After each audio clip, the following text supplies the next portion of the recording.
Welcome back to part 2 of this episode of Ref Talk, where Graham Skilleter and Dexter Rasmussen are having a discussion with Kirk Wood and Larry Krause. And Kirk Wood is going to take us into the next part of the conversation from where we left off in episode 1, part 1. I want to shift the conversation a little bit if I can. Just briefly here, we don't have to go into this. Larry talked about going a little deeper on some of these questions. We know that post-traumatic stress is a real thing for first responders. If you're frontline first responder for any length of time, you've probably dealt with it on some level yourself, whether it, hopefully it doesn't rise to the level of a disorder, but we've all dealt with post-traumatic stress. How do you find, Dex, particularly, what's important for you in terms of either compartmentalizing temporarily something you've been through that day in uniform or the day before in uniform? So you can't necessarily deal with it fully, but because you got a game to go work. So how do you compartmentalize temporarily and at the same time not put it off so long that you as a person are then dealing with the downside of not having addressed it? I feel like first and foremost, like my organization, like the police department, does a good job of identifying potentially critical incidents that could lead to post-traumatic stress. And there's a lot of safeguards in place to make sure that those issues are addressed. But I've found with hockey, it gives me an outlet outside of work, the healthy outlet that I can leave work aside, I can go. Doesn't mean I don't talk about it, right? I think it's important to talk about things. If you need help, you need to reach out. I rely heavily on my wife as a support system, but at the same time, I've got a great group of friends that I ref hockey with. And then I think it's important in any job to have a friend and friends and a support system outside of your work environment. Right on. Graham, same question to you. Firefighters, we deal with a different kind of exposure or we see stuff up close and personal sometimes, and that sometimes lingers, whether it's a smell or a sound or a sight. Particular patient. How do you work your way through that in order to continue to do your job on the ice and be successful there? Kind of similar to being on the ice, I guess. We tried my best to never take anything personally, to dissociate from it. When I was working I was done working in 2009, so then PTSD and stuff like that really wasn't talked about quite as much as it is now, I don't believe, and for the better it is now. So I think what Dex said as well, that sports in general is a release for everybody, and I think we're starting to realize that since the COVID thing started, that having sports even on television is it's a release for absolutely everyone, and a fan and us as officials and athletes, and it's exactly what he said. It's a release. It's a step away from the real world, and I think that's fantastic, and that's why it's such a good outlet to watch, to be involved in, and to be on the ice and officiate. So yeah, it's definitely a release and just dissociating from it. It's no different how you would dissociate from something that potentially bothering you from on the ice as well. You try and compartmentalize that, and you have to move forward and move on. Otherwise, next game you're going to be thinking about that again, or moving home, or going home and not sleeping because you're worried about something. So you dissociate the best you can. So Graham, that brings a point up. You mentioned COVID, and I'm just curious, Dex, in your day job and what you do for a living, have you noticed a increase in anxiety and frustration and anger over the last 3 months? And has it affected how you perform your job, your role, every single day at the workplace? I think at the start of COVID, everyone didn't really know what to expect.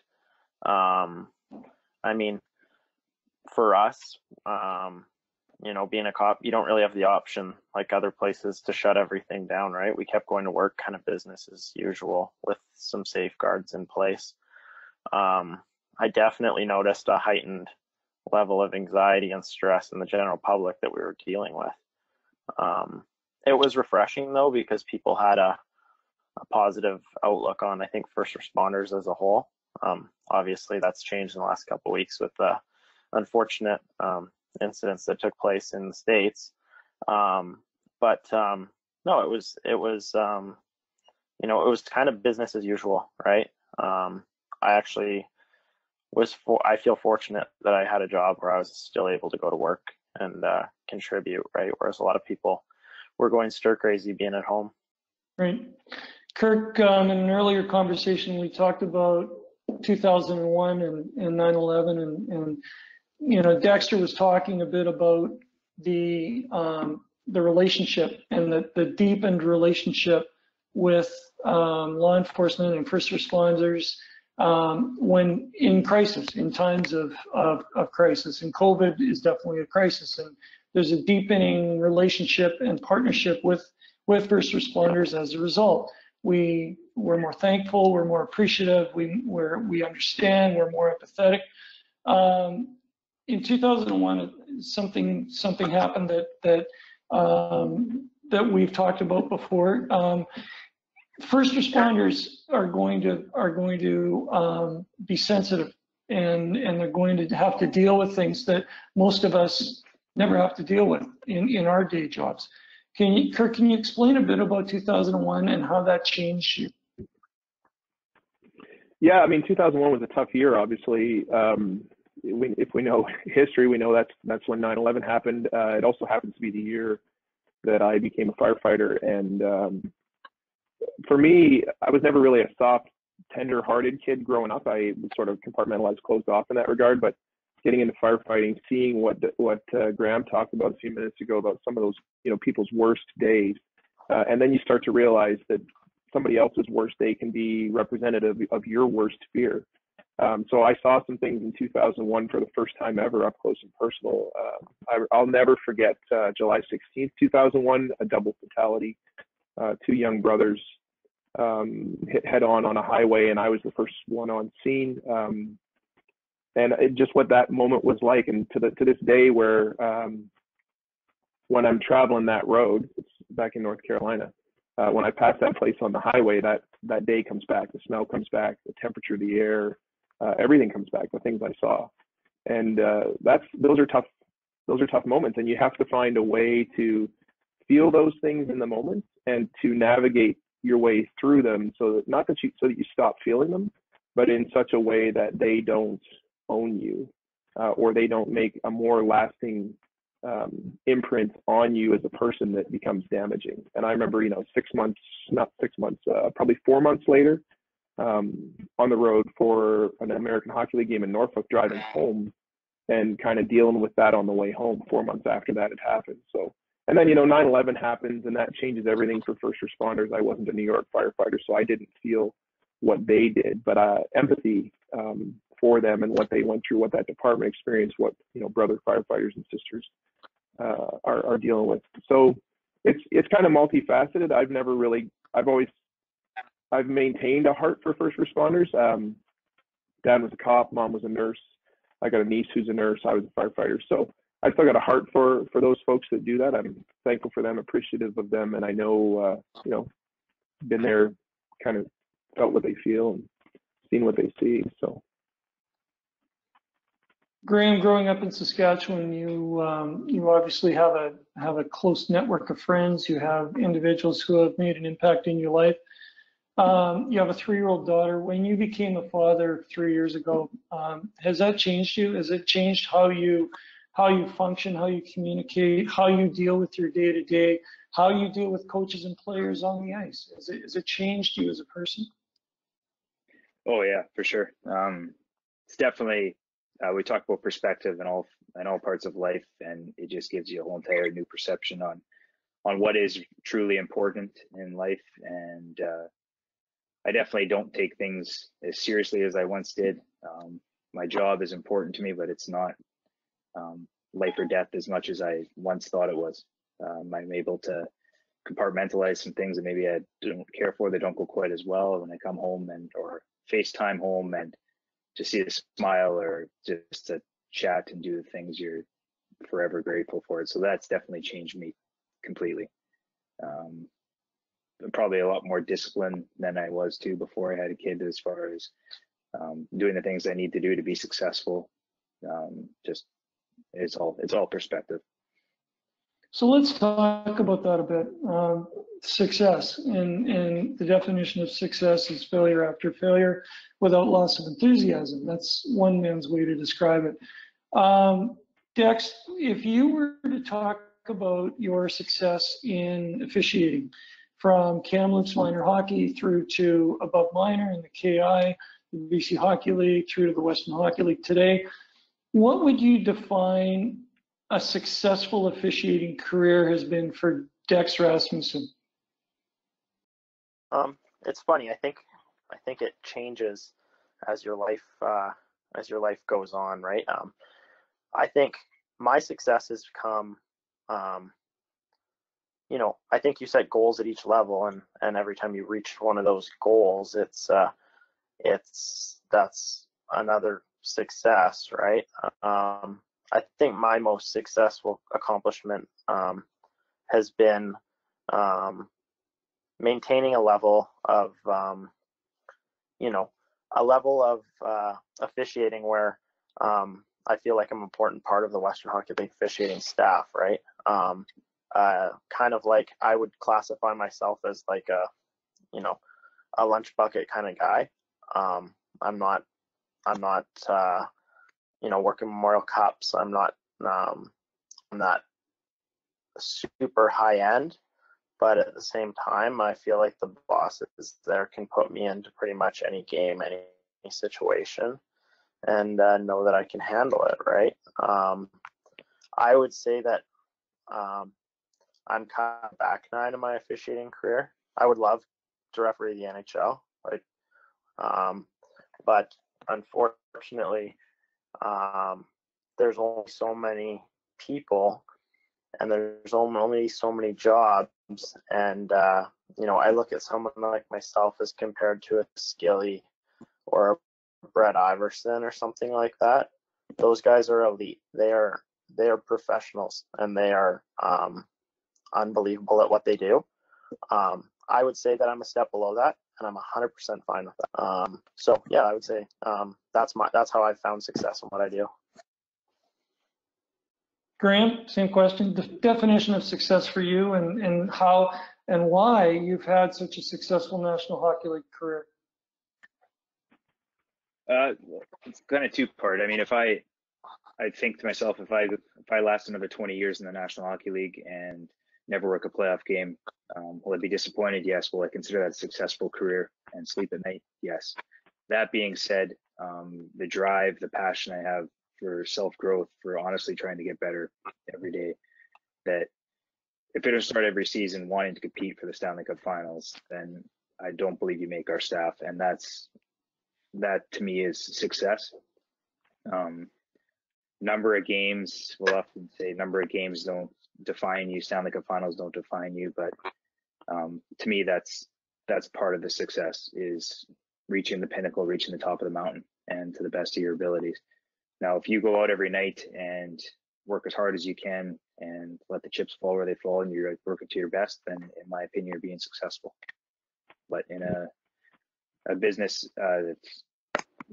it's competitive, no matter what level you're at, and the drive I personally have a drive or fire to, I want to be working the last game in June every year, but we'll see. And it's a long, windy, bumpy road, and I agree with your definition of success. So, Larry, we'd be remiss here if we didn't get a question into you. You have spent the better part of 3 decades, I think, in officiating, leadership, developing officials, helping young men, young women be all that they can be in life and on the ice. And those two seem to dovetail for you. I've watched you the last 6 years, how you do life with people. It's a symbiotic relationship between your personal life and your officiating life as an instructor, a coach, a mentor. So my question to you is, what are the things that you see in the young men and women that you have stewarded and helped coach over the years? What are the things that stand out to you in those individuals that are sort of commonalities, those hallmarks of what will help them be successful, those benchmark items that you're looking for, and they become part of your checklist? Thanks, Kirk. I enter every camp, every clinic, every session, whether it's on the ice or off the ice, determined to be a part of lives that want to be students. We're all capable of being outstanding students. And as a parent, parenting two children that were completely different in the way they approached learning. And Graham talked about this just a moment ago. His excellence in the National Hockey League comes from being a good student. And we have such a tremendous group of constituents across the province that want to learn. They have a thirst and they have a passion to learn and get 1% better every day. Someone that's very close to this program spent an entire season talking about being 1% better. And we need to strive and we need to look for the opportunities to become 1% better. And that's what we've got in our constituents in our corners in the province, is that passion, that enthusiasm. When I see Dex talk about growing up in Kamloops or Graham talking about growing up in Saskatchewan, there's a passion and a light that goes on when we talk about that. When Sean Raphael is talking about growing up in Surrey and working with his mother and working with his brother on the ice and then his stepdad and his brother-in-law, and there's an excitement and a passion that lights up people's lives when they talk about officiating and they talk about their families. We started this tonight talking about our families and how important and integral role that is. So to answer your question, Kirk, it's about that passion and about that thirst to learn and being a tremendous student. Skilly, I don't know what you can say, what you can't say. Is there still hope that we're going to see you back on the ice this year? What's that looking like? It sounds optimistic. You guys would all know as much or more than me. I don't have social media, so there's a lot more information on there. We're optimistic. We're hoping I know the guys that keep in touch with, we're all training as if we're starting in August 1st. So it'll be exciting and different and a whole different world. But hopefully it happens, because I think it'll be a good sign that we're healing. So I'm optimistic. The one thing I just want to say on behalf of the program to both of you guys, one, we appreciate the investments you've made over the years. Graham, you've helped us out with skating a number of times. Dex, you continue to be a supervisor. You're always welcome in our buildings. You're always welcome to talk to our staff. We appreciate the fact that you both have busy lives, busy careers, but anytime you're in a building, please make your presence known. There's so much our folks can learn from you guys, and truly we've enjoyed the partnership. We hope it continues for years to come. Larry, you close us out here.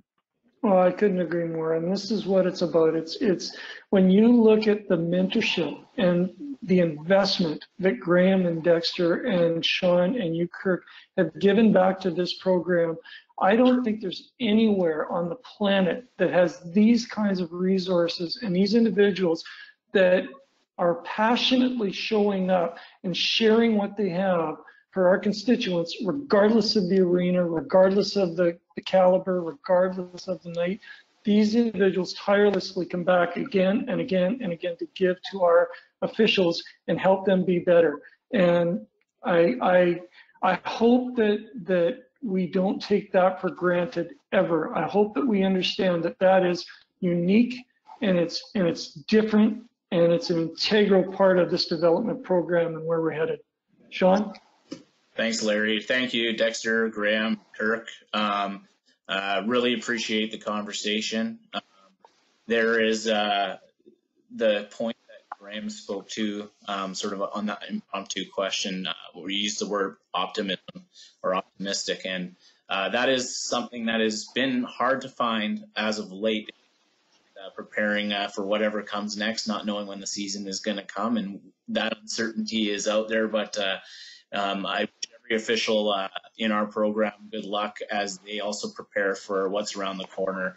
There's a small element of excitement that's starting to build with hockey on the horizon, and whenever it's ready for us, I know our officials will be ready to get out there. So thank you again this evening, gentlemen, for joining us, and everybody be safe and enjoy your families. Okay, all the best.